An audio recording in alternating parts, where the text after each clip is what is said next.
Hi hello ఇంకొక new sari collection తో మేము ముందుకు వచ్చాను. ఇప్పుడు నేను చూపించబోయే శారీ అయితే ఇది. క్లాత్ అయితే చాలా చాలా బాగుంది. Pure satin cloth. మీకు క్లాత్ కూడా షైనీగా ఉంటుంది. ఓవరాల్ గా శారీ మొత్తం ప్లెయిన్ వస్తుంది అండ్ పళ్ళుకి వచ్చేసి ఇలా టాజిల్స్ వస్తాయి. ఇది ఒక కలర్. ఇందులో బ్లౌజ్ వచ్చేసి ఇలా వచ్చింది. ఫుల్ ఎంబ్రాయిడరీ వర్క్ వచ్చింది బ్లౌజ్ కి. ఇది నెట్టెడ్ బ్లౌజ్ అండి, చూస్తున్నారు కదా.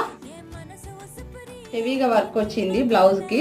అలాగే హిప్ బెల్ట్ కూడా వచ్చింది శారీకి. ఇందులో కలర్స్ కూడా ఉన్నాయి, కలర్స్ కూడా చూపిస్తాను. అండ్ శారీ ప్రైస్ వచ్చేసి 850. Free shipping, all over India free shipping. సీబోర్డ్ ఆప్షన్ అయితే లేదు. నెక్స్ట్ కలర్ ఇది. కలర్స్ అన్ని చాలా బాగున్నాయి. కావాలనుకున్న వాళ్ళు వెంటనే తీసేసుకోండి.